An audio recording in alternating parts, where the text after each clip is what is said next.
Hello, hello, hello. Magandang araw. Welcome back sa lahat ng Libra. At sa mga bago, welcome to my channel. Ako nga pala si Mystico Moreno, or in short, Miss Mo. At dito sa aking channel, we will manifest love and light sa inyong Tagalog love reading ngayon na mismo. So, ang gagawin natin today ay ang inyong weekly love reading para sa March 16 to 23. Time flies, you know? Anyway,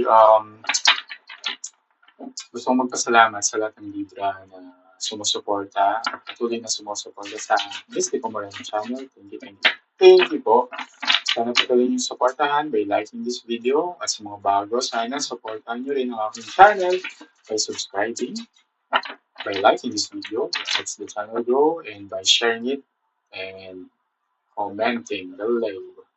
Okay, sige, bubunot ka ng tatlong cards from this deck. That would be the overall energy ng reading ninyo. And from there, uh, dive deeper tayo using the other deck. Okay, so simulan na natin. Bunot ako ng third card. So first would be the Fool. Okay. Second card, Ten of Cups. Oh. Third card, the Sun. Ang ganda. Oh.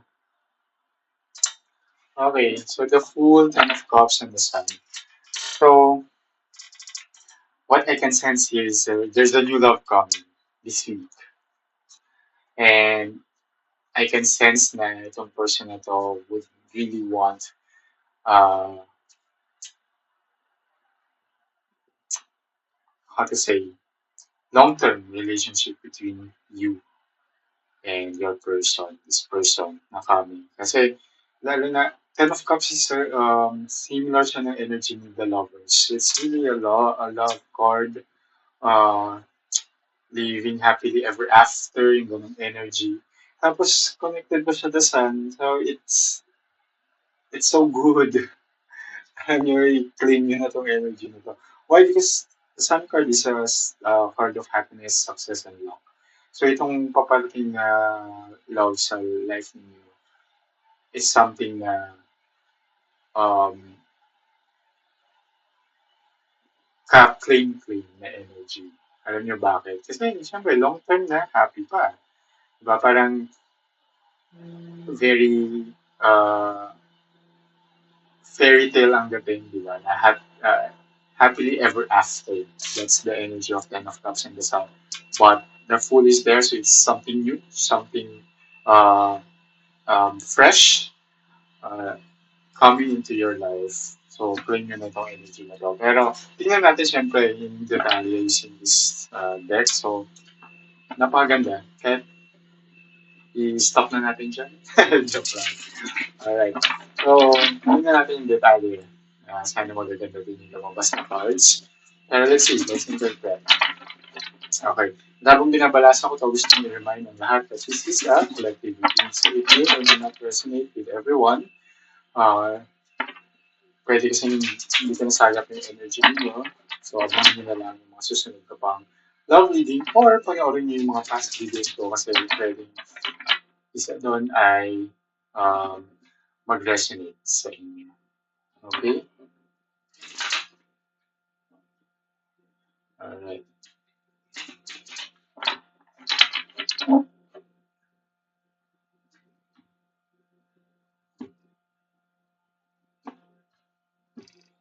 Okay. So, bubunot ako ng 8 cards. First card, the Hanged Woman. Second card, Six of Swords. Third card, the World. Fourth card, the Hermit. Okay. Fifth card, oh, that card. No, let's see. Let's interpret it. Um, Sixth card, Knight of Swords. Seventh card, okay, Wheel of Fortune. Gets ko na. Kung bakit naman ba siya. Okay. And the last card is Nine of Wands. Okay.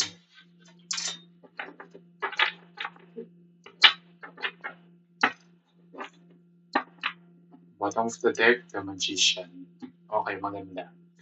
Okay, huwag mag-alala sa death card. May meaning yan dito sa nangyari. Okay? So, overall energy, di ba? New love, long term, and it's a love card din, Ten of Cups, leading to happiness. Okay? But this is the energy kasi new love to, di ba? Paparating pa lang siya. New love coming. At the moment, what I see here is yung energy niyo is you're on pause. Okay? Parang, actually, here, hindi natin, parang hidden card siya, bottom of the deck. But I think you're really manifesting love coming. But at the same time, you're on pause. Feeling ko kasi, kagagaling mo lang sa another relationship. And that relationship didn't go well. Okay? And as shown here by the Six of Swords, is you moved on from that relationship. Okay, you're moving on, you're trying your best, you're on pause, but at the same time, parang you're moving on. Pero, um, ginagawa mo yung pag-move on, yung healing, because, yun nga, you're deep inside, you're manifesting yung love. And darating siya. As seen here by the world, you're, parang, um, there will be celebration coming dahil nga sa pagdating nitong person nito. But at the same time, itong world card is some sort of completion. Tapos na. Kung, parang yung cycle na yun, yung past relationship mo, tapos na siya. That cycle is complete. Okay? And now you're moving on to the next cycle.